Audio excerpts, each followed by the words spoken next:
मैं इसमें ये दो तो डिस्कस कर ही रहा हूं। इसके अलावा कौन कौन सी आपको लगता है डिस्कस करनी है तो मैं वो भी कर लेता हूं। बता दो, मैं पहले सर्कल कर लूंगा फिर इकट्ठे डिस्कस करूंगा, या फिर ये पूरा ही क्वेश्चन डिस्कस कर लूं।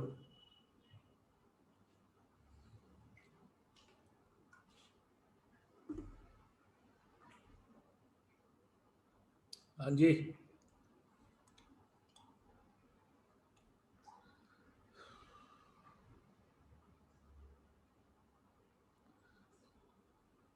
आप लोगों को मेरी आवाज आ रही है? खाली ये यस दो सर। दो पॉइंट डिस्कस करूं या पूरा ही करना है डिस्कस? Yes sir. क्या यस का क्या मतलब? क्योंकि इसमें मुझे ज्यादातर रिटर्न रिटर्न दिखाई दे रहे हैं ना। सर ये 2 पॉइंट डिस्कस कर लो। बताओ कौन कौन से। सेकंड थर्ड तो मैं अपनी तरफ से कर ही रहा सेकंड। हूँ, और इसके अलावा कौन कौन से करूँ? एक बार 10th भी वापस करा दो। 10th भी बताऊंगा। और सर ये गुड्स रिटर्न वाला एक बार ये समझ में नहीं पॉइंट नंबर फोर्थ और और 6th। ठीक है, और बाकी तो वही है जो हम लोग हमेशा करते रहते हैं। ठीक है, तो मैं ये डिस्कस करता हूँ, और भी कोई पॉइंट किसी ने बोलना होगा तो मुझे बाद में बता देना। ठीक है, पहला मतलब सेकंड पॉइंट है,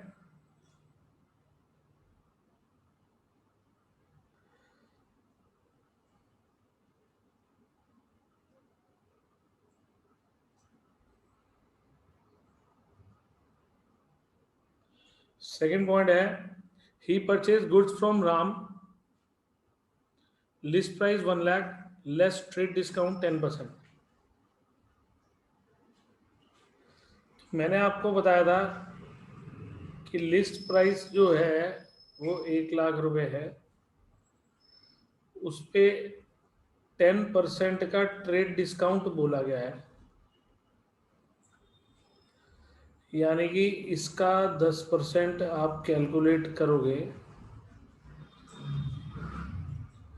तो वो आ गया 90,000 रुपये। ठीक है, ये यस सर। समझ में आया जो मैंने लिखा? तो गुड्स परचेज किए गए हैं ना, तो सीधा सीधा आ यस। जाएगा purchase account debit to Ram 90,000 90,000। मैंने लास्ट क्लास में बताया था कि जो हमारा ट्रेड डिस्काउंट होता है उसको कहते हैं बल्क डिस्काउंट, और it is not to be shown in books, यानी कि ये कहीं पर भी शो नहीं किया जाता। हम सीधा का सीधा जो ये नेट अमाउंट होता है ना, ये नेट अमाउंट की ही एंट्री करते हैं। ट्रेड डिस्काउंट कटने के बाद जो अमाउंट आता है वही रिकॉर्ड होता है बुक्स के अंदर एज अ परचेज, जैसे मैंने आपके सामने एंट्री की है। तो ट्रेड डिस्काउंट को कहीं शो नहीं करते। ठीक है,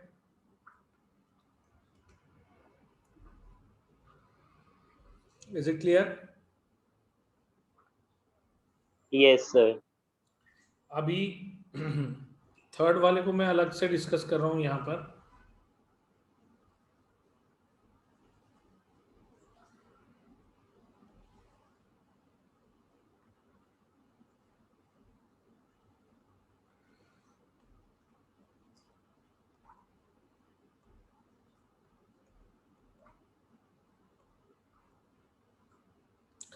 थर्ड वाले पॉइंट में कह रहा है कि लिस्ट प्राइस क्या है,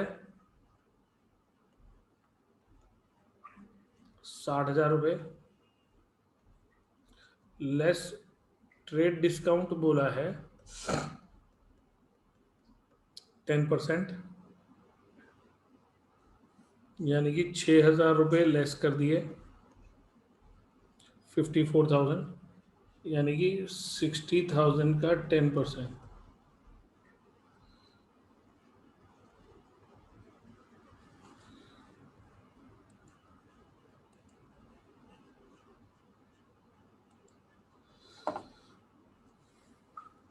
ठीक है, तो लिस्ट प्राइस बोला है 8,500 रुपये, ट्रेड डिस्काउंट बोला है 10%, तो इसका 10% निकाल लिया मैंने, ये साइड में निकाला मैंने। तो ये 10% 6,000 रुपये लेस कर दिए मैंने, 54,000 आ गया नेट अमाउंट। इसका मतलब है बुक्स में जो सेल की एंट्री होगी वो 54,000 से रिकॉर्ड होगी। सेल्स जो है वो 54,000 की मानी जाएगी, 54,000 रुपए की।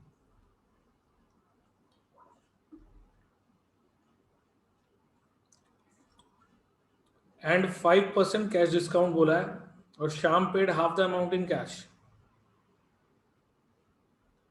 तो हम इसका हाफ अमाउंट कैश में लेंगे और हाफ अमाउंट क्रेडिट में लेंगे, मतलब 50% कैश 50% क्रेडिट। तो इसका 50% हो गया 27,000 और इसका 50% हो गया 27,000। ये क्लियर है ना? मैंने 54,000 का आधा आधा कर लिया। सबको यहां तक तो समझ में आ गया? Yes sir. एनी डाउट यहां तक में? No sir. अभी जो 10% का कैश डिस्काउंट है, कितना 10% है? 5 है, 5 है, सॉरी 5% का कैश डिस्काउंट है। ये 5% का कैश डिस्काउंट है, इसकी बात कर रहा हूं मैं। तो ये 1350 आएगा, इसका 5%। ये यहाँ पे निकाल देता हूँ अलग से, 27,000 का 5%।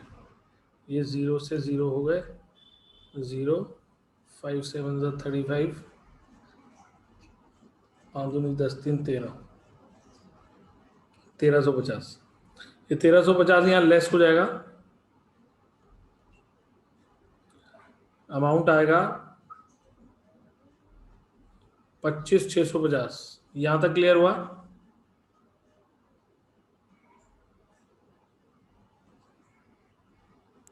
Yes sir.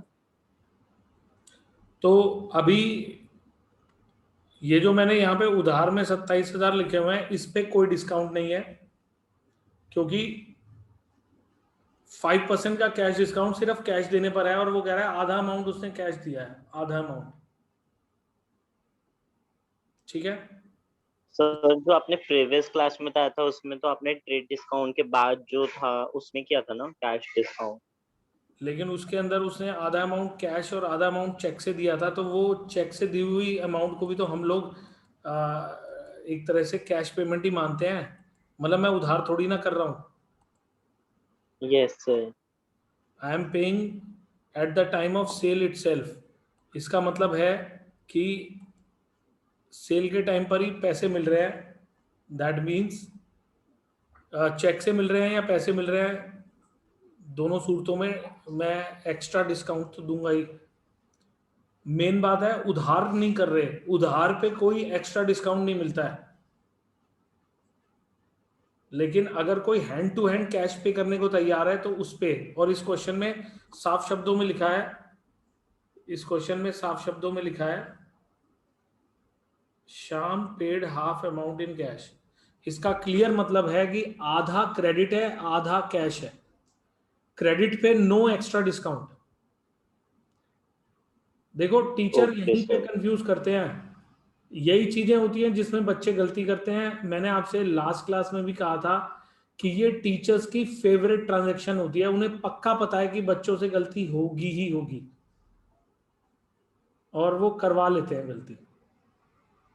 But still if you are alert तब गलती होना मुश्किल है। ठीक है, समझ में आई बात? Yes sir. Yes sir. मैं यहां पर जो भी लिखूंगा जो भी करूंगा, it is just according to question. अगर क्वेश्चन के अंदर एक भी वर्डिंग चेंज होगी तो मेरी कैलकुलेशंस चेंज हो सकती हैं। बट अभी मैंने इसकी वर्डिंग्स के अकॉर्डिंग कैलकुलेशन की है, and you have to follow this only. Last class की वर्डिंग्स अलग थी, इस क्लास की वर्डिंग्स अलग है, ठीक है।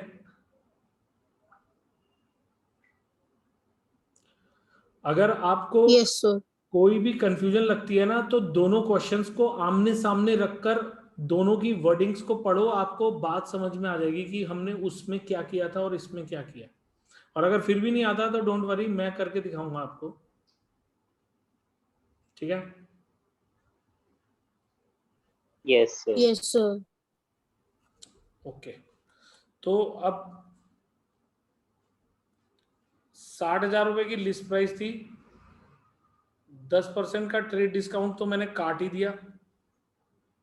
उसके बाद उन्होंने बोला है 5% का कैश डिस्काउंट, मगर वो कंडीशन है कि अगर आप कैश दोगे तो। फिर आगे लिख दिया गया हाफ अमाउंट कैश दे दिया उसने, बाकी अमाउंट चेक से भी नहीं दी, मतलब उधार ही कर दिया, तो उधार पे नो एक्स्ट्रा डिस्काउंट, राइट। अब इसकी जर्नल कैसे बनाओगे? इसके अंदर कैश सेल भी हुई है और इसके अंदर उधार की सेल भी हुई है, मतलब कैश और क्रेडिट मिक्स है इसके अंदर। तो मैं लिख रहा हूं cash account debit, discount allowed debit, और रिसीवर का नाम क्या है? श्याम। श्याम का account debit to sales account. अब इसके अंदर मैंने क्रेडिट की एंट्री भी की है, क्योंकि मैंने श्याम का नाम लिखा है, बिकॉज उधार भी है, और मैंने कैश की एंट्री भी की है क्योंकि आधा कैश भी है, और मैंने आधे कैश के ऊपर जो डिस्काउंट अलाउ किया है वो मेरा लॉस भी है, तो वो मैंने डेबिट भी किया है। तो such entry is known as compound entry. Compound entry का मतलब होता है, पिछली बार मैंने बोला था कि जब दो डेबिट के अगेंस्ट एक क्रेडिट होता है या दो क्रेडिट के अगेंस्ट एक डेबिट होता है तो वो कंपाउंड एंट्री कहलाती है। लेकिन मुझको कहना चाहिए था when two or more than two accounts are debited against one account, or maybe two or more than two account are debited against two or more than two accounts which were credited, तो such entry is known as compound entry. यानी कि ऐसा कोई rule नहीं है कि credit एक ही ने होना है, क्रेडिट भी दो तीन हो सकते हैं, डेबिट भी दो तीन हो सकते हैं, आप उनकी अलग एंट्री भी बना सकते हो, आप उनकी कंबाइंड एंट्री भी बना सकते हो। अगर आप अलग अलग एंट्री बनाओगे तो 3 एंट्रियां बन जाएंगी इसकी, और अगर आप कंबाइंड एंट्री बनाओगे, क्योंकि ये एक ही ट्रांजेक्शन से जनरेट हुई हैं तीनों बातें, तो इसलिए ये कंबाइंड एंट्री भी बनाई जा सकती है, and no one can deduct marks अगर आपने इन्हें अलग बनाया या फिर इन्हें कंबाइंड बनाया, मार्क्स उतने ही मिलेंगे। Is it clear? Yes, sir. अब इस एंट्री की अमाउंट्स, गौरीश आपको क्लियर हो रहा है?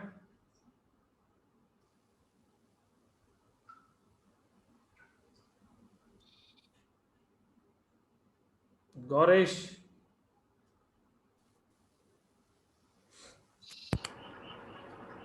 हेलो। क्लियर हो रहा है? हाँ जी सर। अगर नहीं हो रहा हो तो मेरे से उसी वक्त पूछ लेना, नहीं सर, हो रहा है। और मुझे होमवर्क उसी दिन करके दिया करो जिस दिन मैं होमवर्क देता हूँ, तो ज़्यादा समझ ओ- आएगा। Okay sir. हाँ, एक दिन का गैप आता है बीच में, चीज़ें थोड़ी सी कम समझ आने लगती हैं, क्योंकि ये नया सब्जेक्ट है, और ये बात मैं सिर्फ गौरिश को नहीं कह रहा, सबसे कह रहा हूँ। तो जिस दिन भी होमवर्क मिले, ट्राई टू सॉल्व, मतलब ऑन द सेम डे, क्योंकि उस दिन बातें ताज़ा होती हैं तो जल्दी समझ में आती है। नहीं तो आप रिकॉर्डिंग देख देख कर तो कर ही सकते हो, recording is the best option. मैं आपको रिकॉर्डिंग तो भेज ही दिया करूँगा, और अगर वो रिकॉर्डिंग बड़ी होगी तो मैं उसको अपने यूट्यूब चैनल पे डाल दिया करूँगा, तो आप लोग उससे देख लेना और देख देख के करना, ताकि आपके डाउट्स क्लियर हो जाए। और अगर फिर भी डाउट रह जाए तो you can ask me any time, ठीक है, मुझे व्हाट्सएप पे वॉइस मैसेज डाल के छोड़ दिया करो, अगर कोई भी डाउट इस तरह का है तो मैं उसको जैसे ही रीड करूँगा या सुनूंगा तो मैं आपको रिप्लाई दे दिया करूँगा। ठीक है, हाँ जी गौरीश, इसकी अमाउंट बताओगे कैसे कैसे आएगी? सोचो। सर कौन से ट्रांजैक्शन की एक बार दोबारा बोलना। ये जो कंपाउंड एंट्री मैंने थर्ड वाली बनाई है, हाँ जी सर। इसकी अमाउंट्स क्या आएंगी आपके सामने? ये नीचे सारी कैलकुलेशंस हैं, इनमें से आप अमाउंट बताओ मुझे बस क्या आएंगी। टेक योर टाइम, कोई जल्दी नहीं है।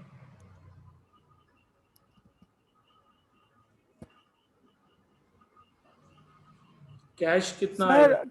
54,000 किस में आएगा 54,000? Sir cash. नहीं गौरीश, नहीं नहीं सॉरी 50% भी है ना आगे, तो 27,000। लेकिन उसके अंदर हमने 5% का कैश डिस्काउंट भी तो दिया है। 25,650। तो सारी बातें सोचनी पड़ती हैं। इतनी देर से क्या सुन रहे थे फिर? यहाँ पर नेट अमाउंट आएगा। जो फाइनल नेट अमाउंट होगा इसका मतलब है कि हमको 25,650 रुपये का कैश मिला है। ठीक है, हमने डिस्काउंट कितना अलाउ किया है? 1350। तो 1350 यहाँ पर रिकॉर्ड होगा। कैश डिस्काउंट जो है वो to be recorded as a loss, ये रिकॉर्ड किया जाता है एज अ लॉस। यानी कि गवर्नमेंट कहती है कि जितना भी कैश डिस्काउंट होगा उसको हम बाद में अपने प्रॉफिट में से काटेंगे और उतना कम टैक्स देना पड़ेगा हमें, मतलब उस पर कम टैक्स देना पड़ेगा, क्योंकि हमारे को जो नुकसान होगा वो हमारे प्रॉफिट को रिड्यूस कर देगा। तो गवर्नमेंट कहती है कि ट्रेड डिस्काउंट तो शो नहीं करना, वो तो आपने बल्क क्वांटिटी पे पहले से जो रेट बढ़ा के लिखे हुए हैं उसमें से कम कर रहे हो, तो उसको हम ट्रेड डिस्काउंट को हम लोग शो नहीं करेंगे कहीं भी बुक्स में। जैसे एक चीज मैंने 500 रुपए की बता के 400 रुपए की दे दी, तो वो 100 रुपए का ट्रेड डिस्काउंट हो गया जो मैंने दिया, and that will not to be recorded anywhere. Books में रिकॉर्ड किया जाएगा सिर्फ 400 रुपए, जो मैंने 400 रुपए का माल बेचा है। अब मैं 400 रुपए में अगर 50 रुपए का डिस्काउंट दूंगा तो 50 रुपए को मैं कैश डिस्काउंट बोलूंगा, and that to be recorded in the books, that is to be recorded in the books. ठीक है, समझ? Yes sir. Any doubt? तो ये 1350 की अमाउंट क्लियर हो गई सबको? 25,650 क्लियर हो गया? Yes sir. Yes, sir. शाम के अंदर अमाउंट कितना आएगा? 27,000। 27,000. हाँ, यानी कि शाम मेरा डेटर बन गया है 27,000 रुपए से, यानी कि उसने मुझे 27,000 रुपए अभी और देने हैं। ओके गौरीश, हाँ यस सर। समझ आ गई पूरी बात? हाँ जी सर। और जो मेरी सेल हुई है वो मेरी 54,000 की हुई है, तो ये जो अमाउंट मैं सर्कल कर रहा हूं ये अमाउंट सेल में आएगा 54,000। ठीक है, क्लियर हुआ?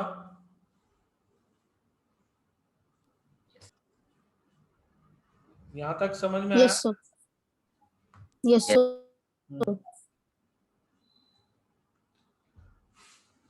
ठीक है, तो मैं इसको क्लियर कर रहा हूं, यानी कि अब सेकंड और थर्ड ट्रांजैक्शन तो सबको क्लियर हो गई ना?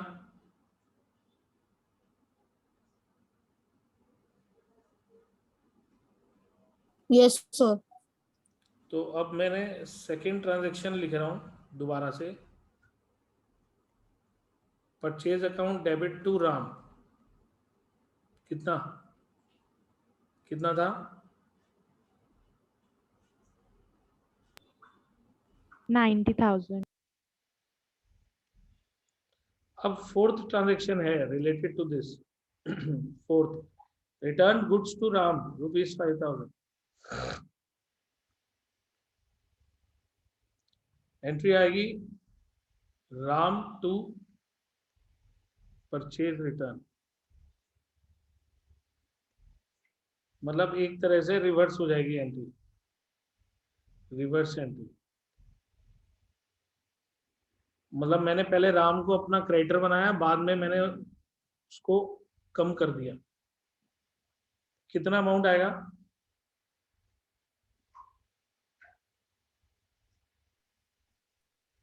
5,000.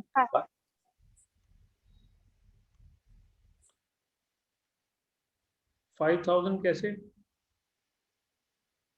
अच्छा, मैं आपसे एक सवाल पूछता हूँ श्रेयांश, आपने एक शोरूम से 10,000 रुपीज की शॉपिंग करी, ओके? Yes, sir. उसने आपको 10% का डिस्काउंट दिया, ठीक है? Yes, sir. तो आपने कितने पैसे पे करने हैं उसको? 9,000. अगर आप उसको ये सामान वापस करोगे तो वो आपको कितने पैसे वापस करेगा?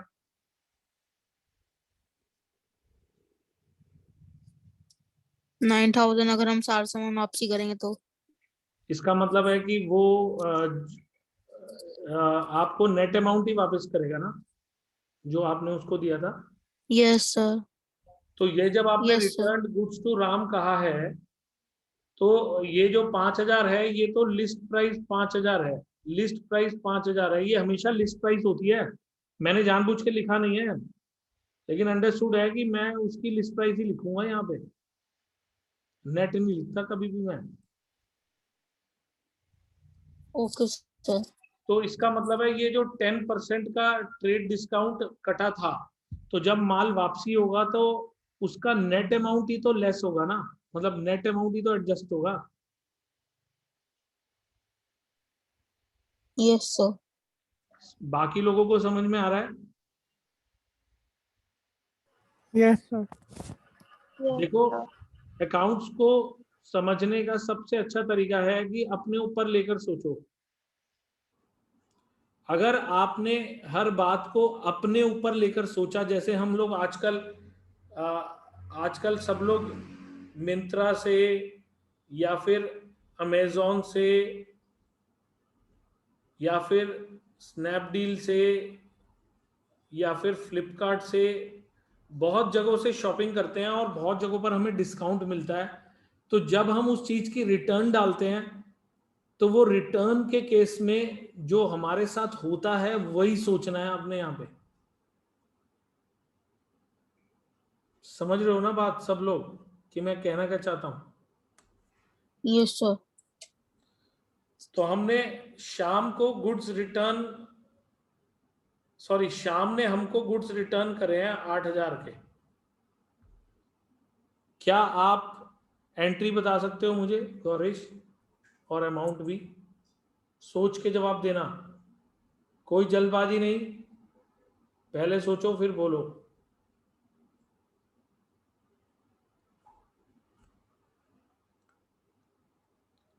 सोचो और बोलो अमाउंट और entry. Sir, sales return debit to cash. Cash नहीं। Sham. देखो, पहले एक बात क्लियर कर दूं गौरीश कि सेल्स रिटर्न हमेशा उधार वाली ट्रांजैक्शन की होती है। अगर मुझको कैश मिल गया ना और कोई मेरे को माल वापस करता है तो मैं उसे कहूंगा बदल के दूसरा ले ले, पैसे वापस नहीं होंगे। समझ रहे हो? Okay, sir. कोई तो भी वो शाम होगा ना? कोई भी शॉपकीपर कभी भी कैश की रिटर्न नहीं करता। समझ रहे हो ना बात? कैश की Yes, sir. रिटर्न नहीं होती कभी भी। कैश में वो ये कहेंगे कि आप बदल कर कुछ और ले लो। Okay, sir. लेकिन उधार की ट्रांजैक्शन के अंदर मजबूरी होती है कि उन्हें वापस लेना पड़ेगा या हमें वापस लेना पड़ेगा, क्योंकि सामने वाला तो फेंक जाएगा। वो कहेगा ये रहो माल पड़ा हुआ है, पैसे तो मैंने अभी तक दिए नहीं है, तो आपको वापस तो लेना ही पड़ेगा। ठीक है? सर, ये यही होगा ना, sales account debit to Shyam. Sales return debit to. देखो पहले वाली एंट्री में यहां लिख रहा हूं, पहले वाली एंट्री थी हमारी श्याम टू सेल्स, ये एंट्री पहले बनी थी इसकी, ठीक है। मैं सिर्फ उधार की Yes, बात कर sir. रहा हूं, सिर्फ उधार की बात कर रहा हूं। यस वो जो इसके साथ जो कैश और डिस्काउंट का था उसको गोली मारो अभी, वो चीज तो खत्म कर दो, उसको हटा दो माइंड से। हमने उधार में माल ये बेचा था, यस सर। अब इसमें से माल वापसी आया है तो एंट्री होगी sales return account debit to Shyam, मतलब द एंट्री इज रिवर्स्ड। शाम को आपने पहले डेबिट किया था, अब आप शाम को क्रेडिट करोगे। Is it okay? Yes, sir. Yes sir. Amount Yes, कितना sir. आएगा, अमाउंट कितना आएगा गौरिश?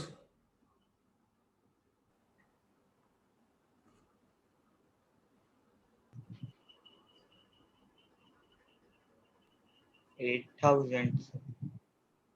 हाँ सर 8,000 ही आएगा पूरा। मतलब 6,800. इस 10% ट्रेड डिस्काउंट का अभी बता रहा था मैं, फिर कहानी वहीं की वहीं आ गई। 6,800. क्यों? अरे यार 8,000, हमने कितनी लिस्ट प्राइस का सामान वापस किया है? 8,000। 8,000. तो उसका 10% कितना हुआ? 800. 800. वो 7,200 रुपये तो एडजस्ट होंगे यार, क्या हो गया? सर पर कैश डिस्काउंट भी तो, अच्छा हाँ सॉरी सर। हाँ कैश सर कैश डिस्काउंट तो है गोली नहीं। मार दो, कैश वाली चीज तो वापसी होती ही नहीं है। कैश की तो आप बात ही खत्म कर दो, कैश को तो कभी सोचो ही मत, क्योंकि कैश का माल, कैश वाली सेल का माल वापस नहीं होता कभी, हमेशा एडजस्ट, मतलब वो रिटर्न करके दूसरा दे देंगे उसकी जगह, लेकिन वो वापस नहीं करते, ठीक है। Okay sir. Yes sir. और देखो इसमें कोई डाउट है तो? No sir. इस क्वेश्चन की किसी और ट्रांजैक्शन में डाउट? नो हाँ जी, आप बताओ कौन सी कह रहे थे? 10th वाली? Yes, sir.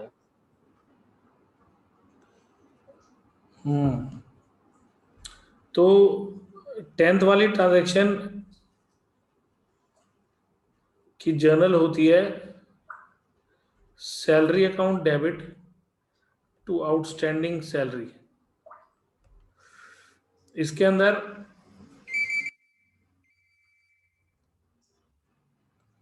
हेलो, हाँ जी,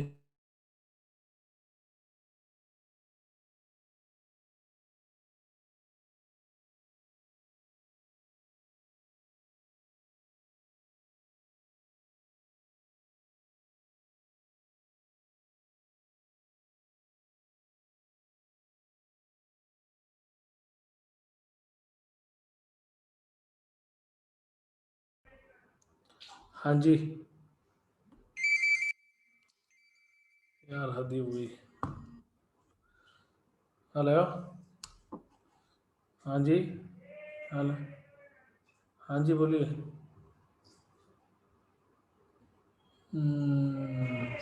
ये ना एक्चुअली इसकी चाबी मम्मी लेके गई हुई है, या तो मैं आपको रिकॉर्डिंग भेज दूंगा इसी नंबर पे,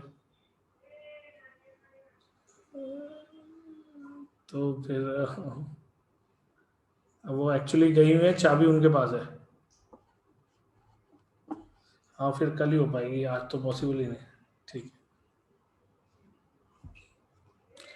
हाँ जी, salary account debit to outstanding salary. Salary हमने इसलिए डेबिट किया क्योंकि एक एक्सपेंस है, और आउटस्टैंडिंग सैलरी इसलिए किया क्योंकि क्रेडिट द गिवर, मतलब ये एक पर्सनल अकाउंट है, ये एक पर्सनल अकाउंट है। अब स्टूडेंट कहेगा सर ये पर्सनल अकाउंट कैसे है, तो मैं कहूंगा कि हमें सर्विसेज देने वाला कोई एक पर्सन ही होगा। तो बेसिकली हम यहां उसका नाम नहीं लिखते, आउटस्टैंडिंग सैलरी लिखते हैं, बट वो एक पर्सन को रिप्रेजेंट करता है। तो ये क्रेडिट द गिवर का कॉन्सेप्ट है। वैसे ये बाद में मैं इसको मॉडर्न अप्रोच से बताऊंगा कि ये एक लायबिलिटी है, और लायबिलिटी क्रेडिट करने पे बढ़ती है और डेबिट करने पे कम होती है।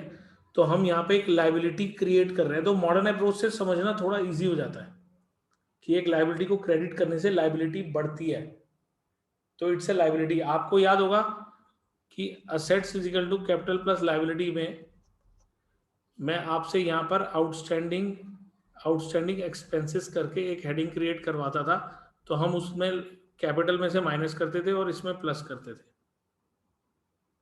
ये एक्चुअली उसी की एंट्री है, 12,000। समझ में आया? Yes sir. ठीक है। Yes sir. देखो, इसकी और ज्यादा क्लियरिटी मॉडर्न अप्रोच से होगी। जब मैं आप लोगों से मॉडर्न अप्रोच खुल के डिस्कस करूंगा, तब मैं आपको ये सारी बातें क्लियर करूंगा और ज्यादा। ठीक है। अब अगर यहाँ पे आउटस्टैंडिंग सैलरी की जगह रेंट आउटस्टैंडिंग होता तो एंट्री होती rent account debit to outstanding rent. अगर इंटरेस्ट आउटस्टैंडिंग होता तो एंट्री होती interest account debit to outstanding interest. अगर कमीशन आउटस्टैंडिंग होती तो एंट्री होती commission account debit to outstanding commission. मतलब यूं समझ लो कि आपको इसको एक तरह से करते करते तो लर्न ही हो जाएगी, आपको ज्यादा सोचना ही नहीं पड़ेगा। तो शुरू में सोचते हैं लेकिन बाद में आदत हो जाती है। ठीक है, is clear? Yes sir. Yes, sir. Clear हुआ? Yes, sir. इस पर्टिकुलर क्वेश्चन में कोई डाउट है? No, sir. अब ऐसा है, कोई ना मेरे से मिलने के लिए आ रहा है तो मुझे जाना पड़ेगा साइट पे। तो आपका होमवर्क मैंने question number 4, question number 5, question number 6 दिए थे। अगर ये तीनों क्वेश्चन अभी आप लोगों ने नहीं किए हैं तो आप इन्हें कर लो कंप्लीट। आज की क्लास से काफी कुछ क्लियर हो गया होगा। मैं इसकी रिकॉर्डिंग तो भेज ही दूंगा, मगर आप ये तीनों क्वेश्चन कंप्लीट कर लो। प्लस मैं आपको अभी डीके गोयल से कुछ एडिशनल क्वेश्चन भेजूंगा, अभी थोड़ी देर में। मैं आपको डीके गोयल की जो बुक का लिंक भेजा था मैंने ग्रुप के ऊपर, उसमें से एडिशनल क्वेश्चंस भेजूंगा, 4-5 क्वेश्चंस भेजूंगा इसी टाइप के जैसा मैंने अभी डिस्कस किए हैं। ये आपके होमवर्क होंगे। फिर हम नेक्स्ट क्लास के अंदर आगे फर्दर और मिसलेनियस एंट्रीज कराऊंगा आपको। ठीक है, Yes, sir. क्लियर हो गया? तो Yes, sir. आज की क्लास हम इतनी ही लेंगे, और मेरे ख्याल से मैं अभी देखता हूँ अटेंडेंस रजिस्टर में अप्रोक्सीमेटली 10-11 क्लासेस हो चुकी हैं आज मिला के। 11 या 12 हो गई होंगी, मैंने देखा नहीं। मैं अटेंडेंस रजिस्टर में अटेंडेंस लगाता हूँ, उसमें देखूंगा। तो आप में से जिसकी फीस नहीं आई है वो जरा थोड़ा फीस का कंसीडर करो, क्योंकि इट्स मतलब सो मैनी क्लासेस जो हो चुकी हैं। ठीक है, चलो मैं इसकी रिकॉर्डिंग भेजता हूँ, और आपकी नेक्स्ट क्लास भी कोशिश करूंगा कल ले लूँ। कल नहीं होगी तो परसों जरूर होगी। ठीक है, okay. Okay sir. Yes, sir. Okay.